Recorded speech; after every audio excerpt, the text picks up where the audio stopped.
Hello दोस्तों, विपक्षी दल ने जो एक गठबंधन तैयार किया था जिसका नाम इंडिया रखा था, INDIA, क्या वो टूट रहा है? क्या वो इलेक्शन से पहले ही जो है वो गठबंधन के अंदर जो है दरार पैदा हो गया है? क्या वो गठबंधन ख़त्म हो जाएगा? आइए इन सब के बारे में बातें करेंगे दोस्तों, और चीज़ें बहुत कुछ निकल कर आ रही है। बहुत ही मज़ेदार होने वाला है ये वीडियो। तो जो नए हैं वो बराए मेहरबानी चैनल को ज़रूर सब्सक्राइब करें और वीडियो को ज़रूर लाइक करें। आप सबको पता है कि INDIA ना यानी इंडिया नाम का जो है गठबंधन तैयार किया गया है, और उस गठबंधन के अंदर 26 पार्टियां हैं। उस गठबंधन के अंदर उन 26 पार्टियों में से कुछ पार्टियां बड़ी भी है, कुछ पार्टियां छोटी भी है, किसी के पास बहुत ज़्यादा MPs भी है और किसी के पास 0 MPs है, यानी लोकसभा के अंदर उनके एक भी जीते हुए उम्मीदवार नहीं है। लेकिन अब सवाल ये पैदा हो रहा है, खबरें ये निकल कर आ रही है, सूत्रों से ये पता चल रहा है दोस्तों कि ये जो गठबंधन है इसके अंदर दरार पैदा हो रहा है और दरार पैदा होने वाला है, और ये गठबंधन के अंदर जो है बहुत कुछ होने वाला है, बहुत कुछ रद्दोबदल होने वाला है, बहुत सारी चेंजिंग आपको देखने को मिल सकता है,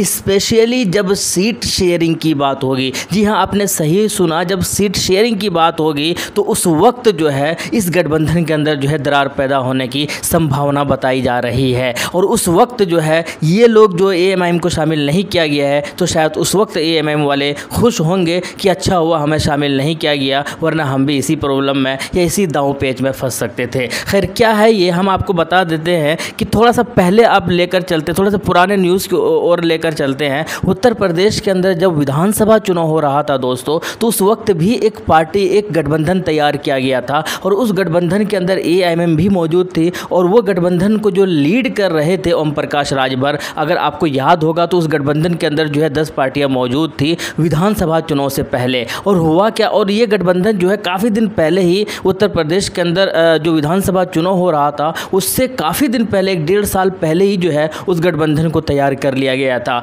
और चुनाव आते आते वो गठबंधन क्या हुआ, फाइनली ख़त्म हो गया था। और अभी गठबंधन की अगर बात की जाए, उस गठबंधन की अगर बात की जाए, तो हम प्रकाश राजभर जो है वो NDA में जाकर मिल गए हैं। लेकिन इसी तरीके से ये जो गठबंधन तैयार किया है जिसके अंदर 26 पार्टी मौजूद है, इस गठबंधन को लेकर जो है अब भविष्यवाणी शुरू हो गई है कि ये गठबंधन जो है सही नहीं रहने वाला है। इस गठबंधन के अंदर जो दरार पड़ने वाला है, स्पेशली जब सीट शेयरिंग की बात होगी। हालांकि नाम में ही लेकर बहुत सारे लोगों का तकरार हो रहा था, उसकी खबरें भी खूब निकली थी, उसकी सुर्खियां, उस न्यूज़ की भी सुर्खियां जो है खूब फैली थी लोगों के बीच में। और एक बार फिर से जब सीट शेयरिंग की बात होगी तो उस वक्त भी शायद बहुत सारे लोग इसके ऊपर भी नज़रें दौड़ाए हुए हैं, और ये जो गठबंधन है शायद दरार पैदा हो सकता है। और ख़बर ये भी आ रही है कि अगर ऐसा ना भी हुआ, उस सीट शेयरिंग में भी अगर ये गठबंधन बच गया, तो हो सकता है कि चुनाव के बाद ये गठबंधन टूटते हुए नजर आ जाए। अब होगा क्या, मसला कैसे है, समझने की कोशिश करते हैं दोस्तों।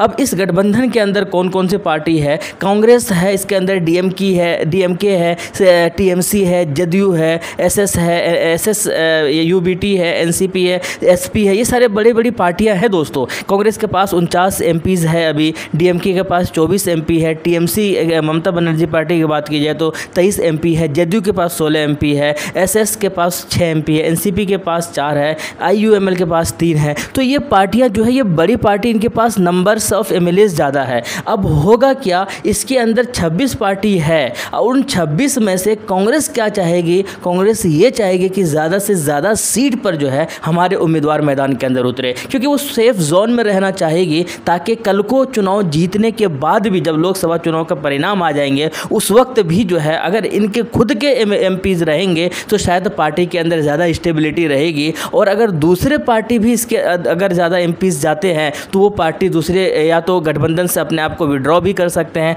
या फिर वो पार्टी जो है BJP में भी मिल सकते हैं, या फिर वो पार्टी जो है कुछ और भी अपना डिसीजन ले सकती है। तो कांग्रेस चाहेगी लोकसभा चुनाव के अंदर कि उनके ज़्यादा MPs एज ए उम्मीदवार, ज़्यादा MP जो है बनाया जाए, ज़्यादा MP का उम्मीदवार जो है मैदान के अंदर उतारा जाए। और यही सेम चीज़ जो है ममता बनर्जी भी चाहेंगी कि बंगाल में तो मेरे जो MPs है वो तो रहे ही रहे, साथ के अलावा बाहर भी हमको कुछ सीटें मिले। और यही चीज़ केजरीवाल भी चाहेंगे कि दिल्ली के बाहर भी, गोवा में और पंजाब में उनकी जो है सीटें हैं, तो वो चाहेंगे कि यहाँ पर भी हमारे MPs हो, हमारे MP उम्मीदवार हो। यही इस हाल जो है जदयू का भी है। नीतीश कुमार काफ़ी होशियार और अक्लमंद राजनेता माने जाते हैं, ये भी चाहेंगे कि हमारे ज़्यादा जो है उम्मीदवार हो। साथ के साथ RJD के पास अभी 0 MPs है, और ये भी चाहेंगे कि इस गठबंधन का फ़ायदा उठाते हुए हमारे जो है खुद के MPs को जो स्टेबिलिटी प्रदान हो। तो इसी तरीके से QML भी चाहेगी, CPIM भी चाहेगी, CPI भी चाहेगी, आप भी चाहेगी, JMM भी चाहेगी, RSP भी चाहेगी, VCK भी चाहेगी, KCM भी चाहेंगे। तो 26 पार्टियों में से कुछ पार्टी जो बड़ी बड़ी है वो तो चाहेंगे कि हमें ज़्यादा सीटें मिले,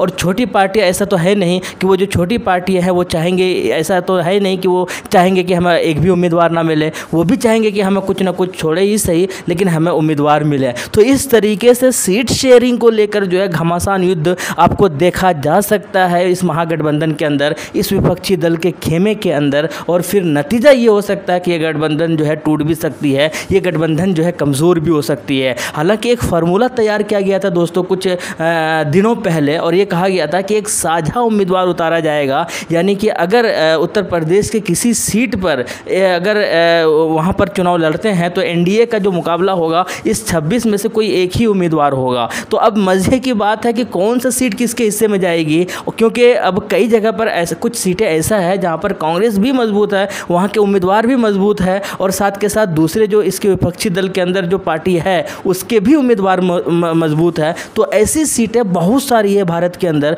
बहुत सारे हैं हिंदुस्तान के अंदर। तो इन 26 पार्टियों में से ये लोग आपस में कैसे डिसीजन करेंगे कि यहाँ पर मेरा ही उम्मीदवार हो, यहाँ पर इनका उम्मीदवार ना हो, जबकि वो सीट पर दोनों तीनों पार्टी का उम्मीदवार जो है वहाँ पर मजबूत है। तो इस तरीके का जो समीकरण बनते हुए दिखाई दे रहा है, इस तरीके का जो सिचुएशन बनते हुए दिखाई दे रहा है, कहा यह जा रहा है कि इस तरीके से बहुत बड़ा प्रॉब्लम हो सकता है इस गठबंधन को, और ये भी हो सकता है कि टूट ना जाए। इसीलिए जब तक सीट शेयरिंग नहीं हो जाती है प्रॉपर वे में, और सीट शेयरिंग के बाद सारे लीडर, सारे नेता, जब तक ये लोग खुश नज़र नहीं आ सकते हैं, सबको सेटिस्फाई नहीं कर सकते हैं, तब तक ये गठबंधन जो है कमज़ोर ही माना जा रहा है। और ये भी फिर बातें निकल कर आ रही है कि मान लो सीट शेयरिंग हो भी जाती है, चुनाव भी हो जाता है, और चुनाव के बाद अगर किसी को बहुमत नहीं मिले, एनडीए या इस इंडिया गठबंधन को बहुमत ना मिले, तो उस वक्त भी फिर बहुत सारे खेल खेला जा सकता है, और पॉलिटिक्स में कभी भी कुछ भी हो सकता है दोस्तों। तो इस बहुत मज़ेदार आंकड़े जो है वो निकल रहे हैं, और भी बहुत कुछ होने वाला है। लेकिन हम आपको बता दें कि जो गठबंधन तैयार हुआ है एनडीए के अंदर, उसके अंदर जो है 38 पार्टियां हैं, लेकिन मेजर जो पार्टी है वो बीजेपी है। टोटल लोकसभा सीट की अगर बात की जाए तो 543 सीट है, और एनडीए के पास जो है, यानी कि बीजेपी गठबंधन के पास जो है वो अभी 332 एमपीज़ है। बीजेपी के पास सबसे ज़्यादा एमपी है 301, उसके बाद एसएचएस के बाद है 13, आरएलजेपी के पास 5 है, एडीएस के पास 2 है, एलजेपी के पास 1 है, एनसीपी के पास 1 है, आजसू के पास 1 है, एमएनएफ के पास 1 है, एनडीएपीपी के पास 1 है, एनपीएफ के पास 1 है, एनपीईएफ के पास 1 है, एसकेएम के पास 1 है, और इंडिपेंडेंट 3 उम्मीदवार ने इनके साथ जो है वो गठबंधन कर लिया है। तो एनडीए ज़्यादा स्टेबिलिटी गठबंधन इसलिए माना जा रहा है दोस्तों, क्योंकि इसमें बीजेपी एक स्ट्रॉन्ग पार्टी है, बाकी सब छोटी छोटी पार्टी है, और उसको लेकर एक गठबंधन तैयार किया है। लेकिन इंडिया जो गठबंधन है ये इसलिए थोड़ा सा कमज़ोर दिखाई दे रहा है या बताया जा रहा है क्योंकि इसके अंदर ज़्यादातर पार्टियां जो है मजबूत है। कई सारी पार्टियां इसके अंदर मजबूत है। केजरीवाल की पार्टी मजबूत है, ममता बनर्जी की पार्टी मजबूत है, आरजेडी अपने आप में मजबूत है, जेडीयू अपने आप में मजबूत है, इसी तरीके से डीएमके जो है वो अपने आप में मजबूत है, कांग्रेस अपने आप में मजबूत है। तो ये जो मजबूत पार्टियां हैं ये अपना सीट छोड़ेंगे दूसरे अपने ही गठबंधन साथी पार्टी के लिए या नहीं, ये देखना बड़ा दिलचस्प होगा। और उस वक्त जो है एएमएम शायद मज़े ले रहे होंगे और वो कह रहे होंगे शायद अच्छा हुआ कि हमें जो है इस गठबंधन के अंदर शामिल नहीं किया, वरना हम भी जो है इस सीट शेयरिंग की लड़ाई में शायद कहीं ना कहीं फंस जाते। खैर ये तो खैर एक अभी बातें निकल कर आ रही है, इसमें क्या इसका जो चीज़ें होंगी जब ज़मीनी तौर पर, हकीकी तौर पर, तो ये देखना बड़ा दिलचस्प होगा किस तरीके के इस मामले को या इस गुत्थी को जो है सुलझाते हैं ये लोग, ये देखना बड़ा दिलचस्प होगा। और किस तरह हद तक ये स्टेबिलिटी प्रदान करेंगे सब आपस में मिलकर, ये भी देखना बड़ा दिलचस्प होगा। मज़ेदार होने वाला है ये वाला जो लोकसभा चुनाव है दोस्तों, बहुत ही मज़ेदार होने वाला है और बहुत लोग जो है इसके ऊपर नज़रें भी गड़ा के रखे हुए हैं। आपका क्या कहना है, क्या सीट शेयरिंग में ये लोग बहुत आसानी से सीट शेयरिंग कर लेंगे या फिर ये जो गठबंधन है आपको टूटती हुई नज़र आ रही है? कमेंट बॉक्स में ज़रूर बताइएगा। शुक्रिया, जय हिंद, लव यू।